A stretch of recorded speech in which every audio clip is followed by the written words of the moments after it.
We have all done it. A late night working, a deadline, a series binge, a long flight, a newborn baby. And then we tell ourselves something reassuring, I'll just catch up on sleep this weekend. But can you truly catch up on lost sleep? Or is sleep debt something that lingers in the brain and body far longer than we realize? To answer this properly, we need to begin with biology. Welcome to SciCuriousID, where curiosity meets science. Sleep is regulated by two primary systems, the circadian rhythm and sleep homeostasis. The circadian rhythm controls when we feel sleepy across a 24-hour cycle. Sleep homeostasis, on the other hand, controls how much pressure to sleep builds up the longer we stay awake. At the center of sleep pressure lies a molecule called adenosine. As you remain awake, adenosine accumulates in the brain.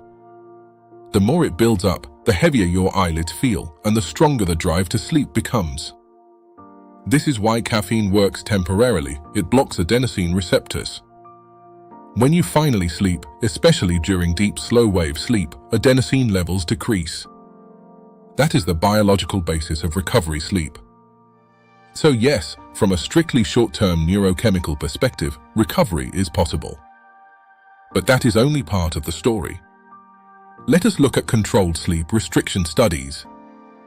In laboratory conditions, participants restricted to around 6 hours of sleep per night for 2 weeks showed progressive cognitive decline. Reaction time slowed. Attention lapses increased. Working memory weakened. Here is the crucial detail. Participants often felt only mildly tired, yet objective testing showed significant impairment. When given recovery sleep, sometimes 2 or 3 full nights, performance improved. However, not all cognitive measures returned immediately to baseline. Some deficits lingered. This tells us something important. The brain does not operate like a simple bank account where lost hours are fully repaid overnight. Now consider chronic restriction. Many adults regularly sleep 6 hours or less on weekdays.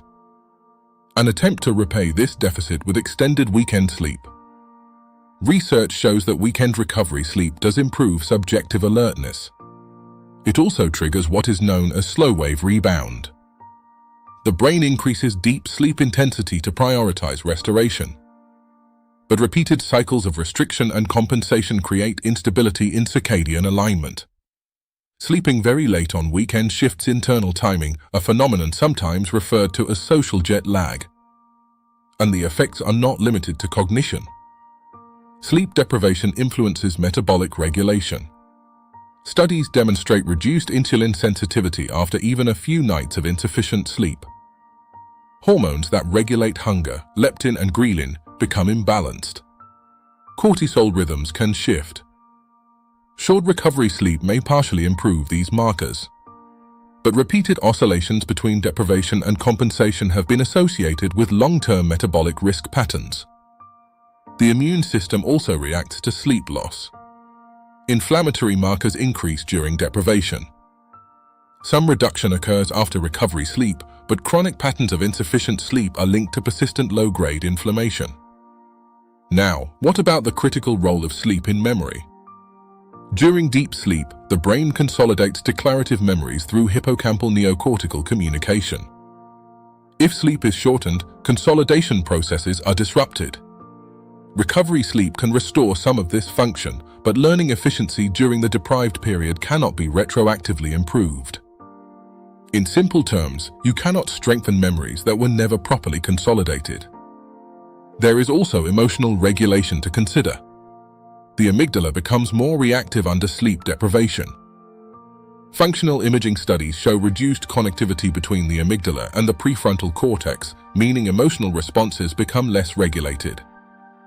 Recovery sleep helps stabilize this circuitry, but again, only gradually. So where does this leave us?